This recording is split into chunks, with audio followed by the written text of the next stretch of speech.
Hello and welcome to the second part of our conversation with Professor Anita Shapira, Professor Emerita of Jewish History at Tel Aviv University. We are talking about her book, Ben Gurion, the Father of Modern Israel.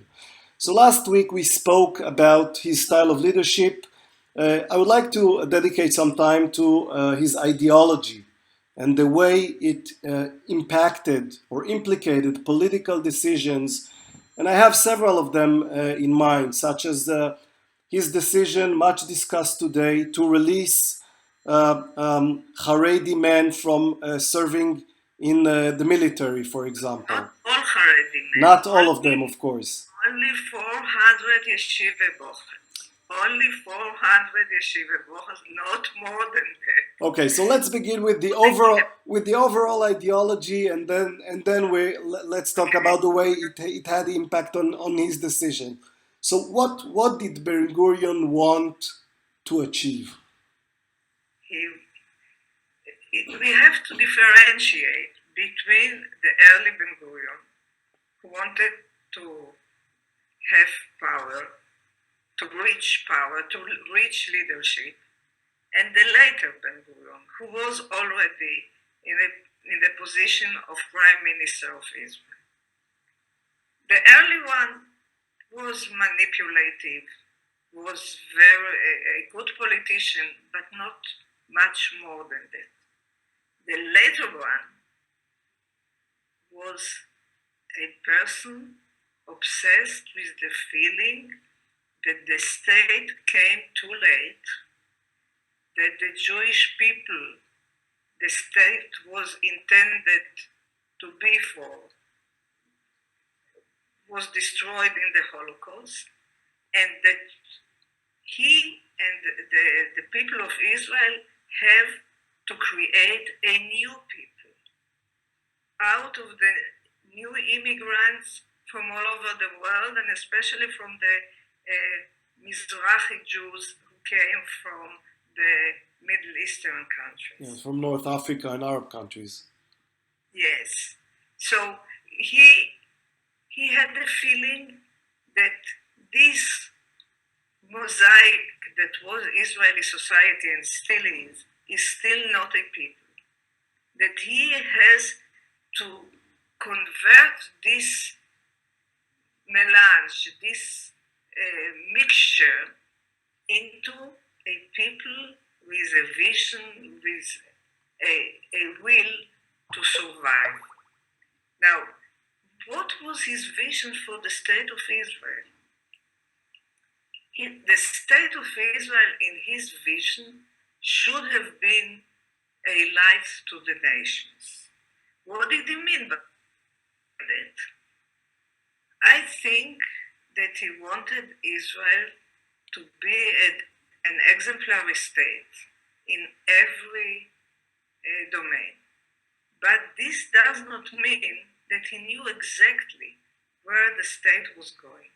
He wanted it to be something special, Am Sgula, which is something that would be following the preaching of the prophets, and on the other hand, would be as modern as can be. Now, this ideology, of course, impacted his everyday decisions.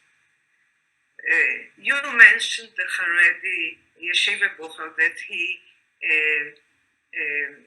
exempted from military service. When asked about it, he said, "We are in the process of creating a nation. We cannot allow ourselves a Kulturkampf, a war of cultures within this nation as it is being created. And maybe even later on, when the state is safe and the people are a real people already, even then I am not sure that we should have a culture war." So though he was a non-religious Jew, he had a feeling for Jewish tradition, and he wanted to keep this minority group at that time, the Haredi, as a relic, I would say, of Jewish past in the diaspora. Well, one might argue that even the vision you just described of being a light unto the nations is a very Jewish idea. Of course it is a Jewish So idea. although he was breaking with the Jewish past to some extent, he was trying to create something new that is not just saving the lives of Jews, but also creating something that is culturally Jewish. Yes, that would be worthwhile to the people who created the Bible, who created so much of Western culture. And it's time, he said, that our state be worthy of these creations. And actually, I think that in a way, because his vision went so far, so high, he was disappointed with the state that he established. This was a state like any other state. In some matters better, in some matters worse. This was not the ideal state that he was so much enamored in. And it was a disappointment because his vision flew higher than reality. Well, it's interesting what you're saying, because one of the largest debates he had in the early days of the state was about the compensation from Germany, the Shilumim. Yes. And in that debate, Menachem Begin, his opponent, essentially told him that Israel should stand on a higher moral ground and refuse to accept money as compensation for the Holocaust. And Ben Gurion was the one taking the more practical approach and accepting the funds, because he said, we need these funds. So absolutely, you described the dispute very succinctly, but you have to understand that Ben Gurion, on one level, was the visionary, the person who thought every day about history, about the place of the Jews in history. And on the other hand, he was the politician who had to take care of the needs of the people streaming into the country with no food, no dwellings, no education, and he had to supply all of these. So in order to have the practical needs, he was ready to put aside ideology. And the same was true about politics.